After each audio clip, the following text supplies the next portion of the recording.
everyone, and welcome to Marie's World of Writing. I am so excited to do this amazing interview tonight. This is actually going to be the first time I am interviewing an author the second time around and hearing about what is going on behind her life with book 2. And so today we have the pleasure of Danielle Orsino going live with us. We're doing the second book in her series, Birth of the Fae, and this is all coming up backwards, so I already apologize for that. But I cannot wait to hear what has transpired in her life over this last year and how it has evolved. Now I get to go through this whole awkward process of inviting people, which is one of the always strange moments. Here we go. Invite has been sent. And I hear her. Hey! Hi. Hello. How are you? I am lovely. How about yourself? Oh, I'm very good. Thank you so much for having me. I'm so excited to have you. So as I started off saying, this is going to be the first time I've got to interview someone the second time around. So I cannot wait to hear. I mean, this is so exciting for you. Second book in your series. I think you're working with a new publisher now. Yes, I'm with the Four Horsemen publication, so I'm so excited to be with them. I'm riding with the horsemen. Oh, I love it. Yes. And so, let's dive right into this. Everyone who's listening, do you want to give us a brief little, rundown of what we've got here? Well, we're in book 2 right now. 3 is actually out as well. But for right now, for everybody who hasn't caught up with the Fae yet, we're at book 2. So right now, Thine Eyes of Mercy picks up with the wars over between the Court of Light and the Court of Dark.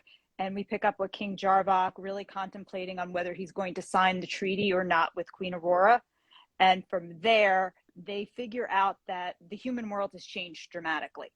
And they realize that their power bases have changed. And right now, Christianity, not paganism, is the new world power. And they have to decide what exactly they're going to do about it. They join forces, they sign the treaty. Where does it go from there?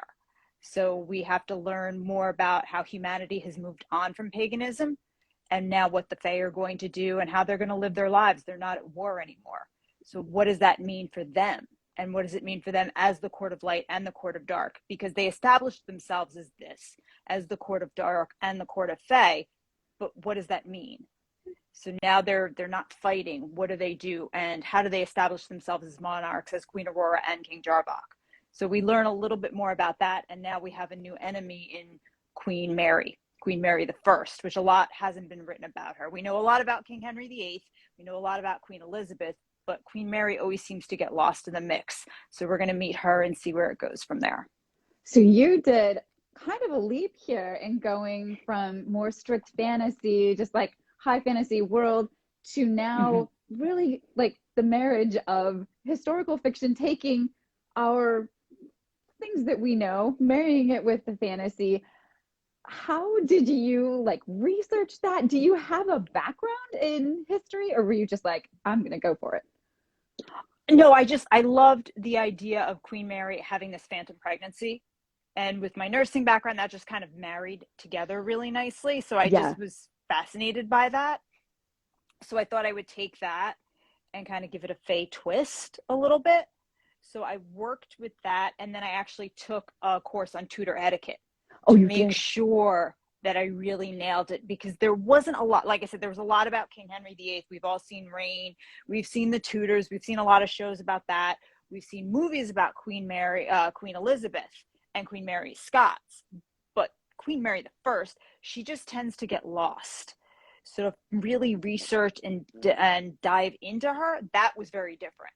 So I had to take classes on Tudor etiquette and learn about that time frame to make sure that I gave it that realism, because I wanted to mix my Fae world with the human world and bring it together so people could kind of get lost in the veil a little bit differently than they had in the first book. Yeah, I think that's phenomenal, because you kind of, I love you're using the light and the dark, and you're using this kind of just the morals, the good, the bad. And it's when it's in a fantasy world, it kind of is something that you think of in a different way. And then when you start putting it into like what we think of as our daily life, I don't know, sometimes the stories, the morals that you're trying to like sneak into your story come across differently. Did you find yourself like feeling really different in this writing versus your other form of writing, last time, or was it all just the same? It was definitely different because the first one we were doing a lot of world building to try to establish who the Fae were, what they were going through.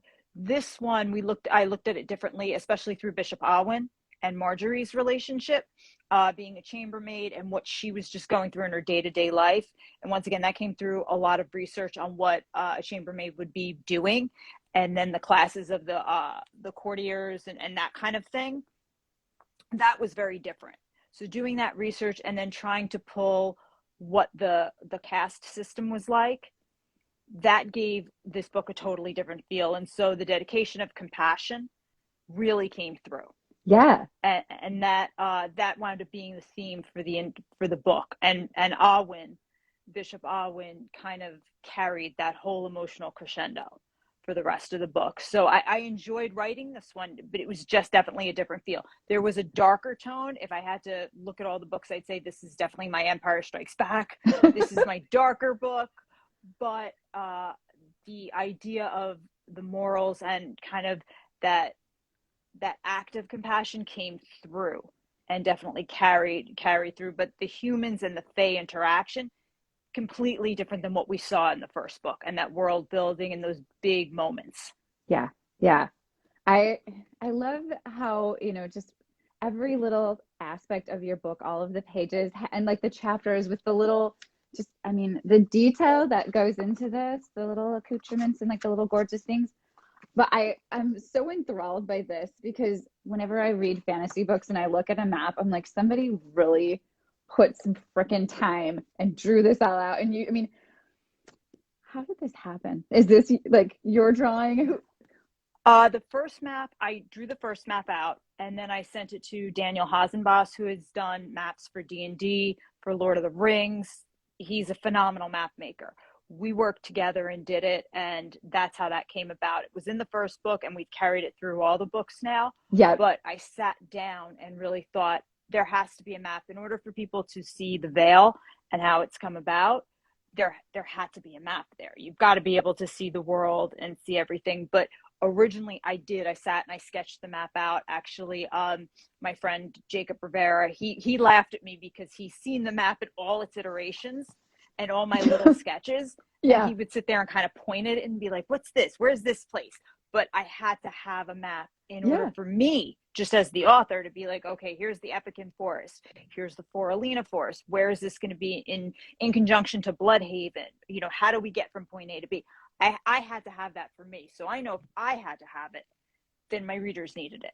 Yep. Yeah.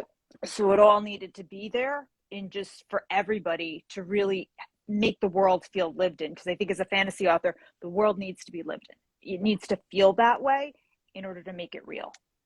And so that segues beautifully into the fact that when I'm following you, like, you are living in your world. You, I think, embody living the dream when it comes to being an author. And I'm so proud of you. And I'm so like excited for Thank you. Everything that's happened. Like when you started off with your first book, how were you published? Was that something that did you do all of that on your own, or? No, I was actually with a publisher. Okay. But they did not specialize in fantasy. They specialized more in nonfiction. So I was the first fiction book, and it was great. We tried, but then I met the Four Horsemen through a podcast, and they were just kind of like, we specialize in this. And I was like, okay. And I love the fact that it was all women, and it was just women promoting women and helping it. And after I spoke with Val and Erica, it was just a clear meeting of the minds. We kind of get it. Yeah. And it was their idea to put me on the cover. After they saw my cosplay, they were like, okay, why aren't we doing more with this? Why aren't you utilizing your cosplay, and you're dressing up as your characters? Why aren't you doing anything? And I was just kind of like, I don't know. I had never thought of putting myself on the covers. That was not my idea. I wasn't like, hey guys, guess what? Right. I have this fin and I'm kind of laying out as a mermaid. Why don't we? That was Val and Erica from Four Horsemen saying, okay, we know exactly what we're going to do. If it wasn't for them, that thought would never, I would have just kept going with the typeset and been like, okay, this is what all the books are going to look like. Yeah. That was all them. So it was just, I mean, for God's sakes, they're named the Four Horsemen. I'm on a blasphemy list. How could we not? You know, it was kind of like this was a marriage made in heaven, so to speak. So it just went that way. It was just perfect. So to jump to them, they got me, they understood it. When they asked to re-release book 1 and let me put the prologue that I had always wanted in, it just all rolled together. And then the covers came. Yeah. So you, because I actually really loved your cover for book 1. You're redoing that with a photo then, I'm assuming? Yeah, we redid it with the photo. We put Lady Serena on it with the dragons. And then book 2, I posed as Queen Aurora, and then book 3 is Desdemona. So they just said, you know, this is how we're going to go, is always make sure that you're on the cover as one of the characters. And I had already taken most of the pictures. Yeah. So it just made sense. And then featuring Pandy Van's illustrations with the dragons, it just, once again, everything just made sense. It all clicked. And their visions, even for the inside, to always have the landscape artwork that we had done. Lavalin had done some land work when he, some landscape art when he had done the Power Brigade memorial, you know, things like that. It all clicked, and they were very open to suggestions, which I loved. And like you said, the little details in the books, you know, on all the chapters, everything like that, it just all started rolling, and they're very open to things. We're getting ready for book 4, where we've finally found a Jarvok. We found a King Jarvok. We'll be sharing the cover for Kingdom Come, and all the suggestions for what we're doing on the inside, which we're really excited about. They were like, yeah, whatever you want to do. We're talking about an Oracle deck, and I'm desperately trying to convince my patient who started this all, because at the end of the day, he's really the reason I'm doing this. And if not for him, I wouldn't be here. I'm trying to convince him to be on the cover of books 7 and 8, because that's when his literary persona, Agent Graham, we meet him. And I'd love for him to be on the cover, because that's my homage to him. And it's my way of thanking him, because without him, like I said, I would not be here. And he's the reason I started all this. So I'd love for him to pose on the cover of book 7 and 8, and so would my publisher. So fingers crossed we get him there. Yes. But, you know, we're trying. Oh, so, you know, they're open to anything. So you have, I mean, a giant world and vision and plan for this. You're saying 7, 8. How far are you going with this? Up to book 8 written. Whoa. It's done. I'm at chapter 20 of book 9, and I just finished my first novella, which will concentrate on the Dark Fae and the dragons. And that's the Tournament of Fire, Ice, Acid, and Heart. That is in editing currently as we speak. Oh my gosh. So I'm really excited about that. And then I've started another novella concentrating on a character, Lady Danius, which a lot of the fans have asked me about. And she's getting her own novella about her love story between Danius and Jaden, General Jaden. So I'm really excited about that. We've started that. And then an Oracle card series to coincide with book 5, 6. Okay. And my father will actually be posing for that as Hoggle, since he was the inspiration for Hoggle. So we have it's a family affair. It's a family affair. Wow. We've got everybody jumping in on that, and we're really excited.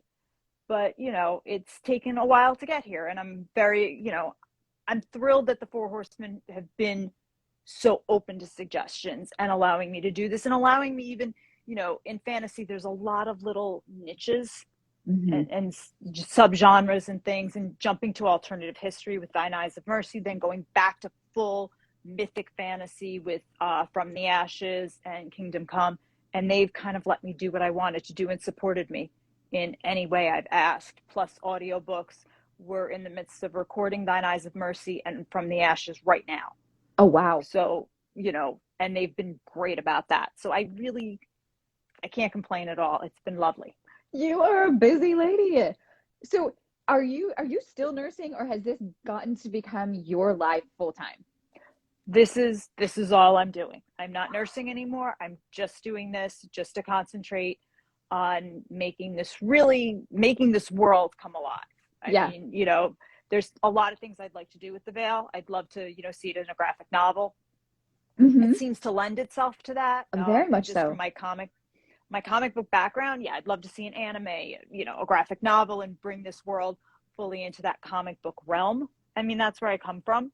So I'd love to see it there. And, you know, who doesn't want to walk on the cosplay floor and see, you know, a Jarvok walking by them? You know, I know that's what I want. But, you know, we're getting there slowly but surely. I just want to put out the best possible book for my fans so that they just can't wait to tear into the next one. And I left Thine Eyes of Mercy on a little bit of a cliffhanger. So, you know, I couldn't leave everybody hanging too long. So we released book 3 a little quicker. Okay. Just so we weren't leaving everybody on the edge of their seats so much. But Kingdom Come comes out May 30th. So we're gonna wait a little bit longer. Yeah. And then, you know, we'll slow it down a little bit. But the Fae have a lot going on. So I'm kind of devoting all my energy to them. That is so cool. In your life now, like with your cosplay and everything, are you going around a lot? Are you doing a lot of like in-person stuff, just hanging out and getting to bring this to life for your fans? Do you get a lot of interaction or? Well, they're just opening up now. We're just starting to get people saying, okay, now we think it's safe to start planning things. Yeah. We had a bunch of stutter starts last year where people were like, you know, Jacob and I were laughing because we were supposed to go to Baltimore Comic Con and we were literally sitting down the year before last, like making our reservations. And we were like, okay, we got the table, we got the booth. And they were like, nope. And they canceled on us. Oh, so, you know, we had a couple of those kind of moments. Yeah. Yeah. But I just spoke to the Four Horsemen and they said, you know, we're planning your schedule out for appearances now. Oh. So we're hoping that the cons will start opening up and we can really, you know, start getting things together. We've had some requests. So I'm excited to kind of bring the cosplay out and get it going and really, you know, bring Aurora out for everybody to see in all her full glory again. You know, I'm kind of excited to that. But even just shooting the covers has been a lot of fun. Like I said, I just did Kingdom Come with King Jarvok, George, and he was absolutely amazing. And I can't wait for everybody to see how phenomenal he looked. And it's really, really exciting. We did that shoot, and that was the first time, you know, just sharing the cover with my real King Jarvok. It was pretty awesome. And who's your real king? Is that your husband? Well, you know, my real King Jarvok in the sense that I like, you know, I finally have a King Jarvok that I'm like, okay, we're going to show you to the world. So, you know, and completing his armor, all that kind of stuff, you know, making it it's kind of cool as a creator. It's cool when you get to do that type of stuff. And I'm making Ace's armor, Lieutenant Ace's armor right now as we speak, finishing that up, and that, you know, so she can show up on the cover of book 6. So, you know, those kind of things, that's not something that you normally get to do. And if I was still nursing, I wouldn't be able to do that. No way. So it wouldn't be possible. I have to ask then, so you've got your crown, you've got, let's hear about this, because obviously this is amazing. And did you make this? This piece I bought off Etsy from Aconite. They're phenomenal. They do all this silicone kind of pieces, Baroque style pieces. And I saw this and was just like, I kind of have to have it. Yeah. You know, and then this piece, it was actually a vintage piece and I just cut it and kind of had some fun with it. And then Enchanting Earth Co. did my Aurora crown. Okay. Complete with my Angelite disc. Jamie is phenomenal. We collaborated on this and now she sells them in her store. She sells the Aurora crown from now on, and anybody can get a piece of the veil now. So I mean, when you have that, it's kind of like I'm a happy little camper. So she sells them. She's been selling them for I think it's almost a year now. Oh wow. And carries the books, and so anybody can have an Aurora crown, and I kind of love that. Yeah. That, you know, you can take home a piece of the veil, but I will always have mine. So I try to wear it whenever possible. But yeah, I always show up in full Fae regalia now. I think everybody should take home a piece of the veil. And if putting on a little Fae magic gets you through your day, why not? Yes, you really do. I mean, I don't think I have ever seen a book series that feels so real. Like, I mean, you have this little rock that I got with my package, and I was just like, everything about this, you make it more than a book. You make it an experience that people can live. And my cat has joined me. I don't know how she got in the room. Obviously, the cat wants to be part of the Fae as well. Yeah, just like my dogs. I understand that they should all be part of the Fae. Yep. Yep. So Everybody should be. I try to, whenever somebody, is going to review the book and take the time to read it, good, bad, whether they like it, love it, don't, I understand any author who says, oh, my book's for everybody. I'm sorry, but you're BSing. Not every book is for everybody. It's Yep. just how it is, Yep. But I try to give you a piece of the veil so at least you can feel like you've been there. Mm-hmm. In this case for book 2, everybody got a piece of the amethyst that Aurora makes for Queen Mary when she makes her amethyst brooch. It's just to remind you that you've been there, and if it brings you some solace and you're able to escape for a little bit, then my job is done. Whether you love the book or not, you were able to escape into the veil for a little bit and leave your worries behind. That's all I'm trying to do. So yeah, that would be, from a writer's standpoint, at the end of the day, what you're trying to achieve here with this. What would you say if you could summarize it in just like a couple sentences? This is what you're trying to do. All I'm trying to do is give everybody who reads the book, who picks up Birth of the Fae, 1, 2, or 3, whatever book you're going to pick up, I'm just trying to give you an escape. I am, for lack of a better term, I'm your gateway drug into the fantasy realm. Some people find fantasy very overwhelming because they automatically think of Lord of the Rings, Mists of Avalon, or Game of Thrones. And when you look at those books, they're about that thick. And it's very intimidating to go into the fantasy realm. So my books are a lot thinner. And it's like, okay, I can digest this. I can kind of get into it. I can do this. I can sit down and maybe read one chapter and start that journey into the fantasy realm, and it's not so overwhelming. Mm-hmm. So I'm just here to just give you an escape route. That's it. Just go have a good time and maybe look at the world a little bit differently, because whether you're writing about the Fae, a rom-com, sci-fi, the problems are all the same. It's just mine might have scales and horns and maybe throw plasma balls, but the interpersonal dynamics, they're all the same. So it might give you a different way to look at things. Mm-hmm. And maybe you can relate and think about it. I mean, the theme of book 2 is compassion. We can all agree the world can use a little extra compassion nowadays, but it just might give you something different. And fantasy is not for everybody. I mean, sometimes people think fantasy and they're like, oh God, is she going to go play D&D? And you kind of tend to think something different. This is just a different way to look at it, and it's not hardcore. Yeah, So no. like I said, I'm just kind of your gateway. And you're super, you have a sarcastic way about your writing that makes it a little more easy to digest, because sometimes you get into fantasy and you're really bogged down in linguistics that are almost too cumbersome. And you sometimes just make it really easy to digest. I have a beautiful question here from actually a friend of mine, Matt, who's a fellow author with my publisher. And he says, so he is actually a writing instructor as well. And he asks, fantasy, it's a passion for many of his creative writing students. What would you give them as for advice on how to stand out in the genre? In the fantasy genre, or just any genre, I think the biggest thing is writing from an authentic place. Mm-hmm. You will stand out then. And I know it's very trite in one sense, and people are like, oh, that just seems so easy. And, but really, if you're writing from an authentic place and you're not trying to pander, and be the next insert whatever author you want, in that blank space, you will stand out. And like for me, I know there's not a lot of authors who dress up, and people are like, oh, you're trying to do that to stand out. No, I'm doing it because I love cosplay and that's who I am. So for me, it works. I think if you can just find that authentic place in you, it will show up. You will find a way to do it. Like you said, my writing tends to have a bit of a sarcastic tone, but that is my authentic self. So I think if you're writing from that place, it does tend to come out.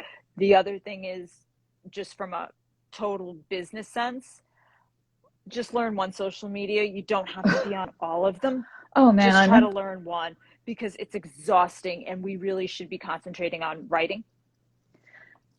I am in that boat right now. Yeah, learn one and learn it well. Because, you know, everybody's like, oh, I should be on Facebook. I should be on TikTok. And I'm like, I'm just trying to learn Instagram. Okay. And my thing is learn it, learn one, and then figure that out. Don't feel like you have to do everything to stand out. Yeah. But don't try to be the next Stephanie Meyers, the next J.K. Rowling, the next, George R. R. Martin. Be you. Mm-hmm. The rest will fall into place. And I think you go from there. That's so beautifully stated. It's so true.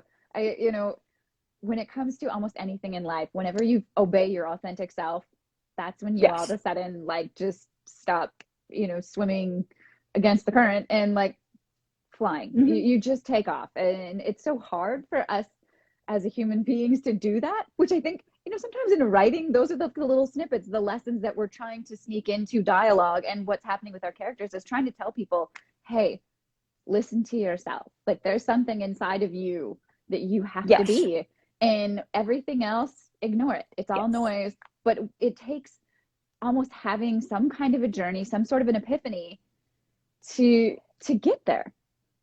It's something that it's so much easier said than done. It really is. I mean, I still struggle with the criticism and the pressures.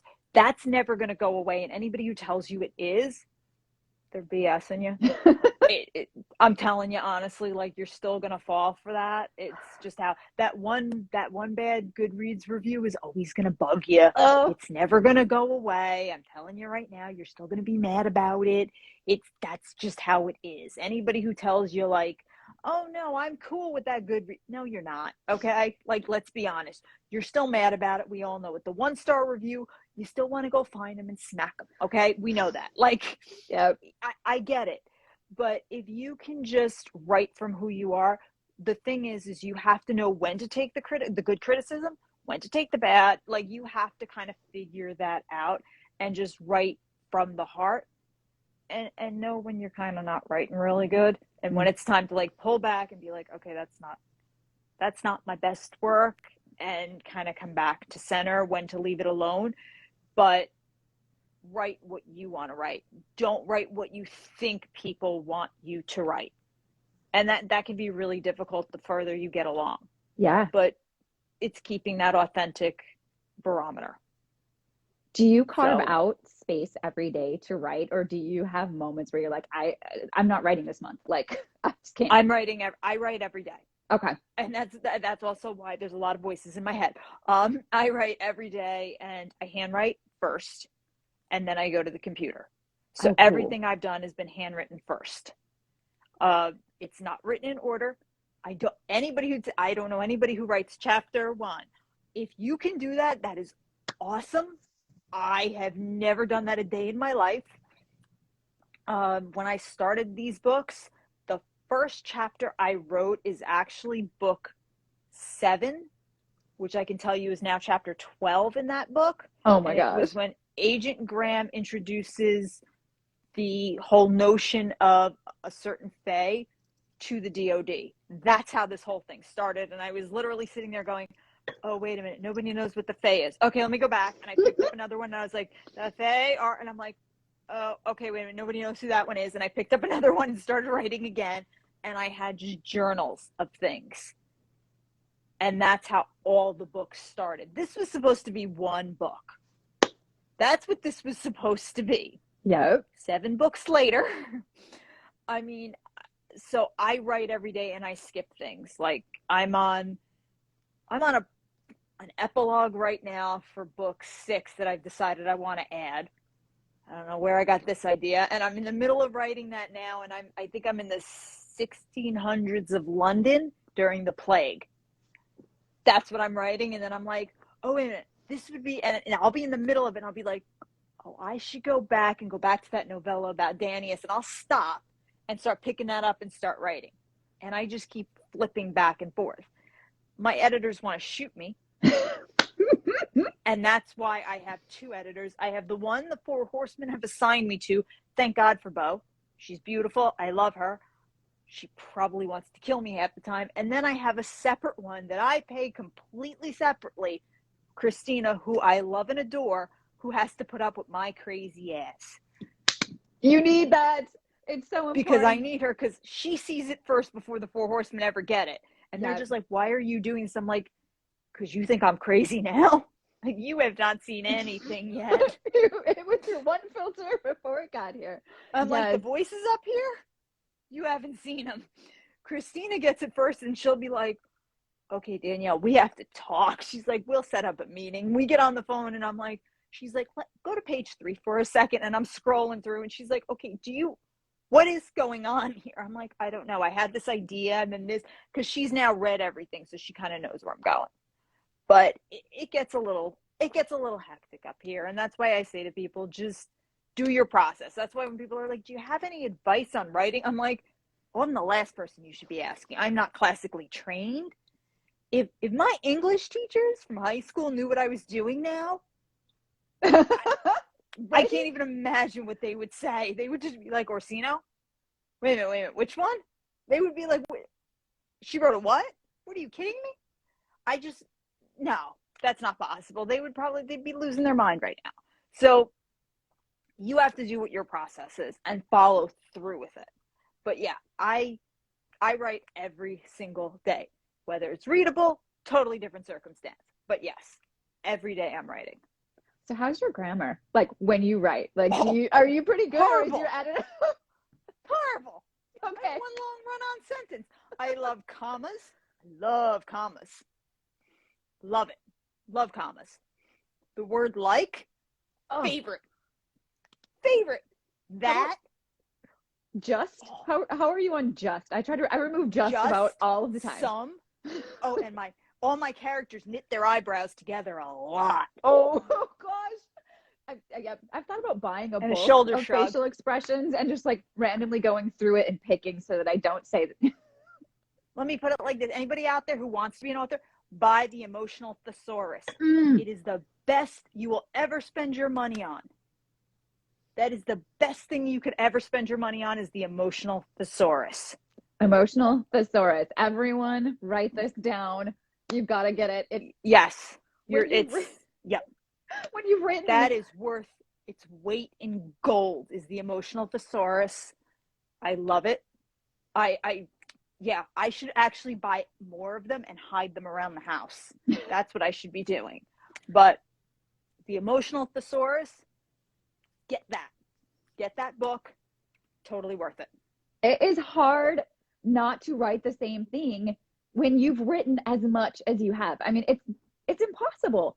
I mean, just connecting together words, you probably have the same sentence in there at some point, which, I mean, if I read, it has to happen, you know?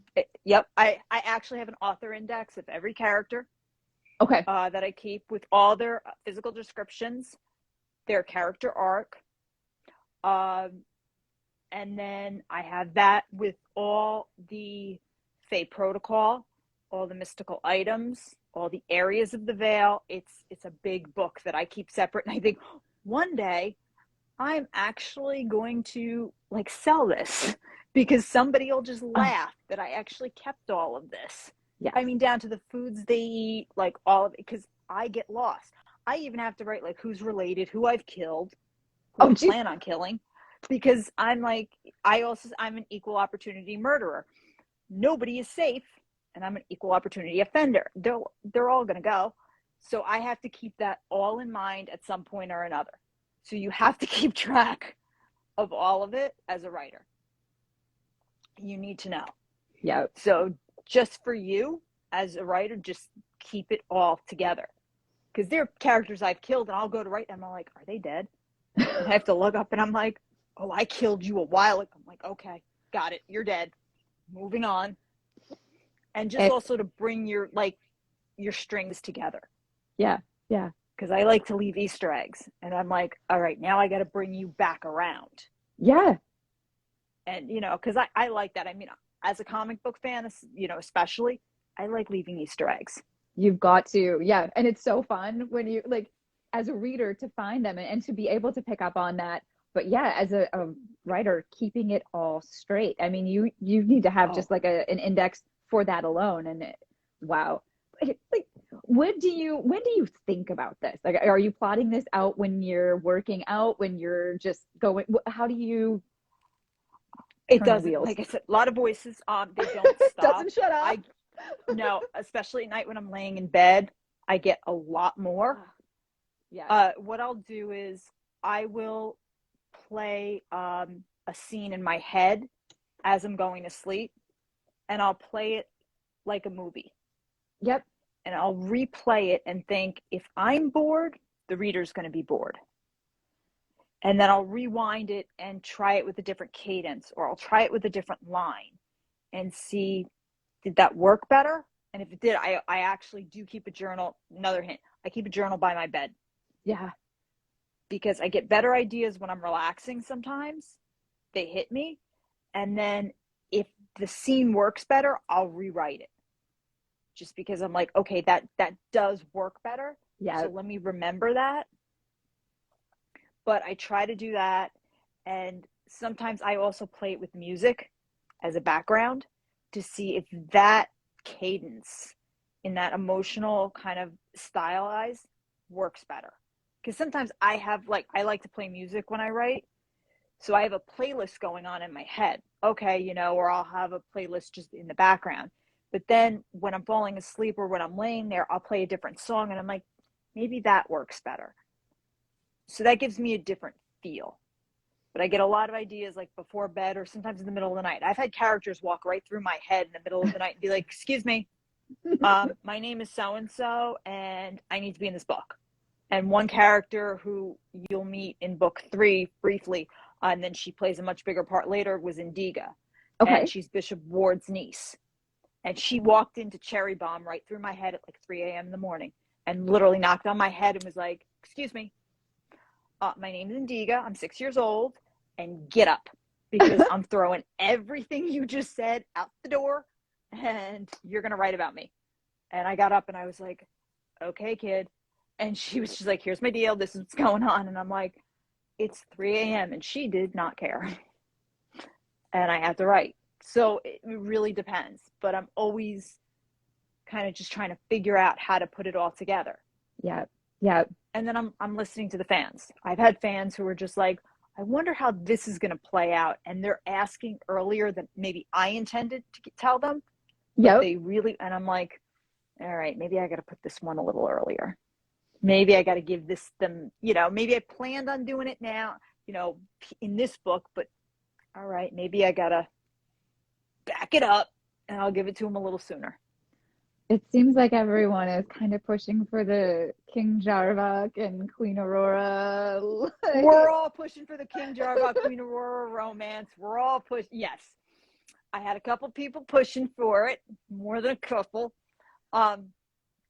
So we may be seeing a romance in book 3.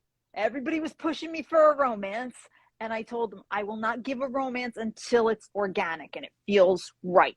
Mm-hmm. Because let's face it, in book 1, they were a little busy, getting locked out of heaven. So they, nobody was really it was not the time to swipe right or left. So, book 2, we're signing a treaty. And I left the end of it as they were a little busy beating the crap out of each other. But sometimes you have to do that. You have to, get your issues done and off the table before you can find love. Yep. So maybe in book 3, we will see that now.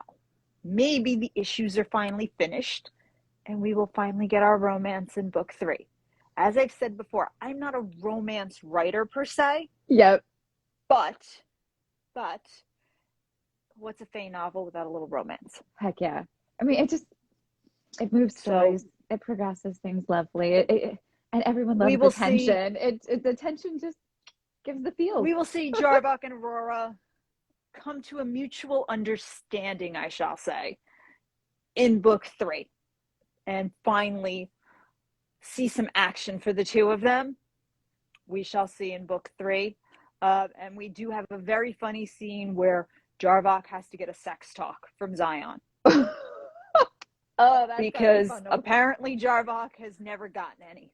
Oh. And so somebody has to take the reins from the king of the court of dark and explain to him what sex is. And the only one qualified to do that is Zion.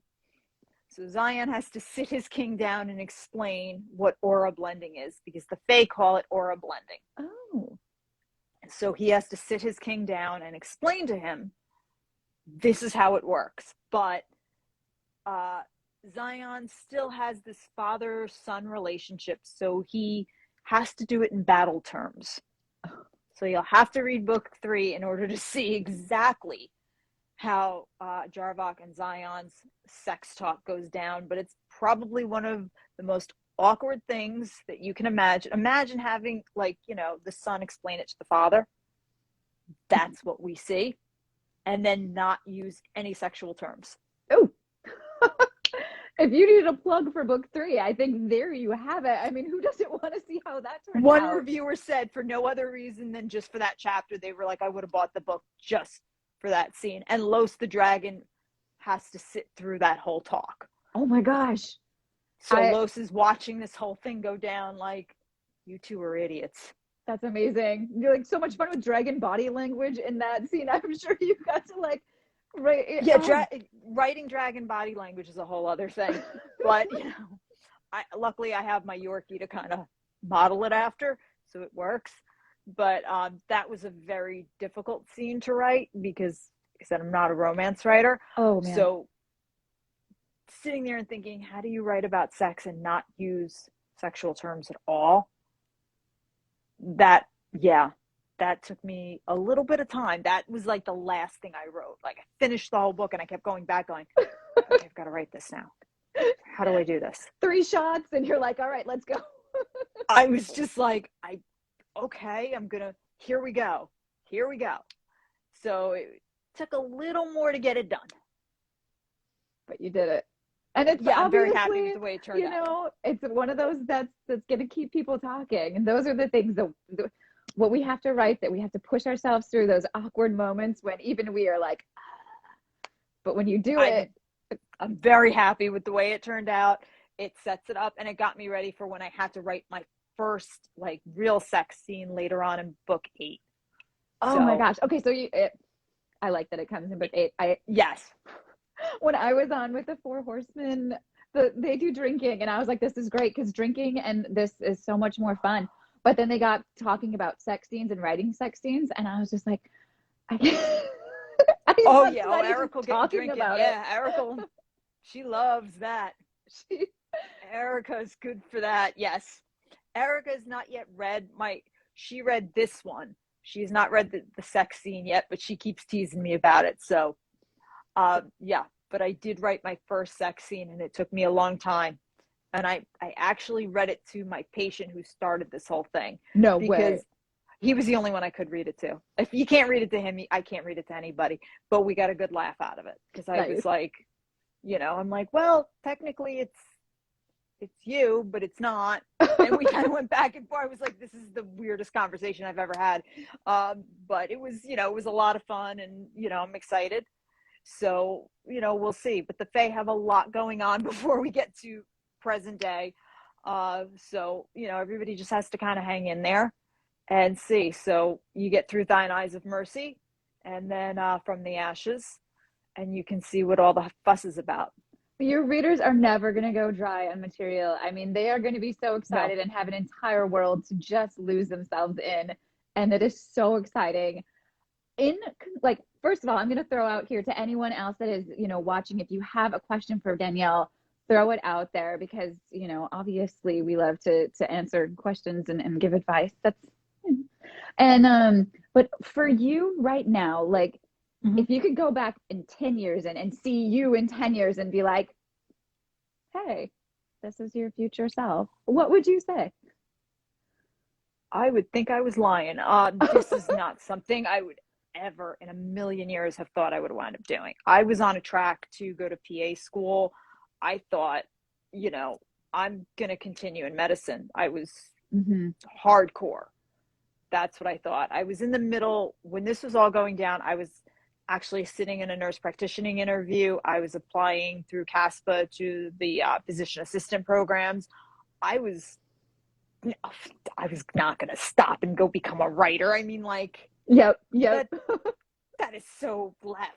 of everything I thought I was doing. I mean, I was doing so much research in Lyme disease. I was doing everything, and I love my patients tremendously.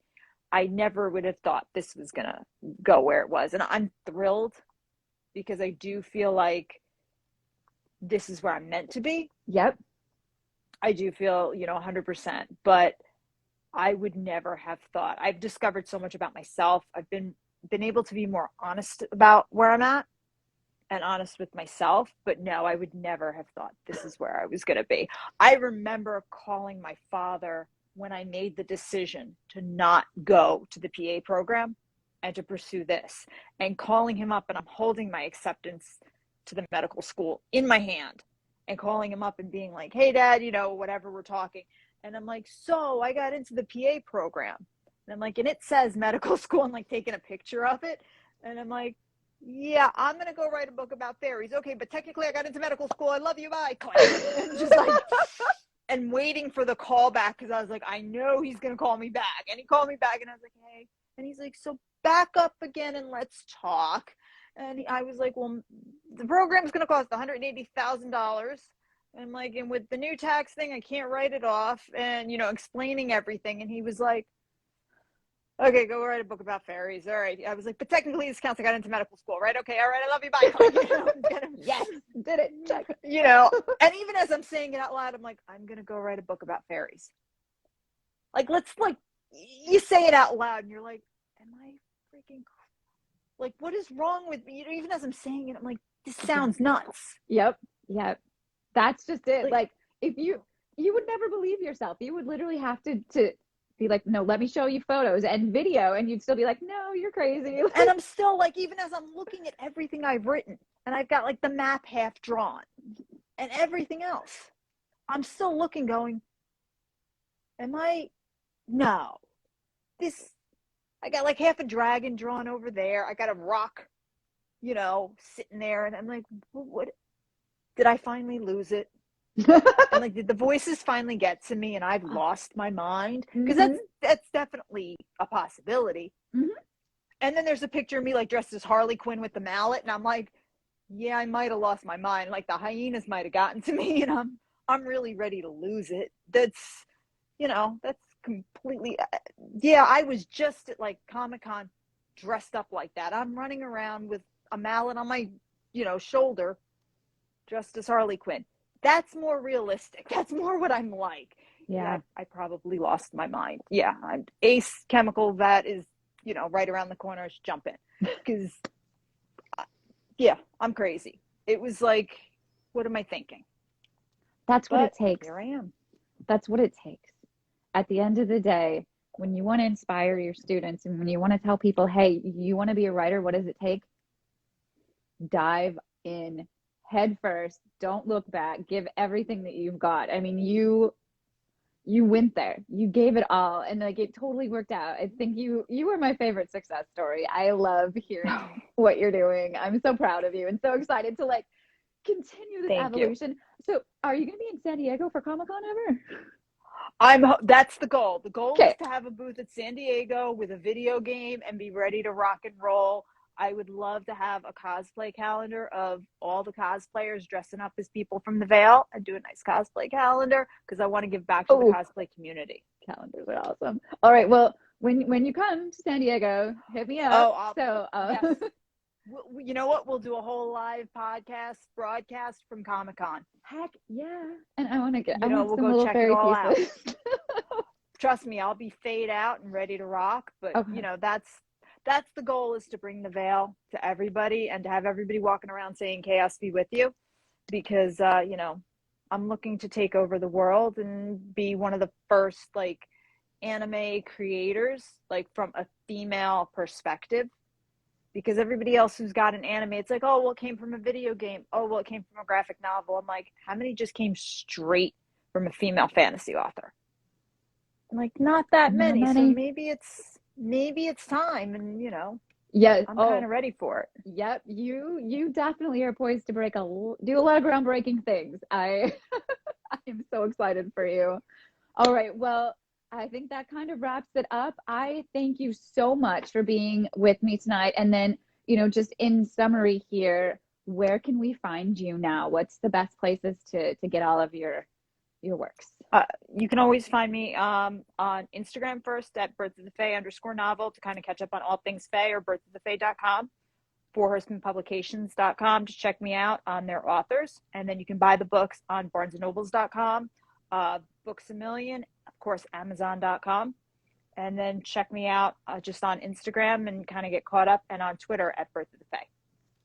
Perfect. I mean, I think that next year when I don't know, with the next time I'm going to interview, I'm going to be like the woman who needs no introduction. Like, that's going to be you.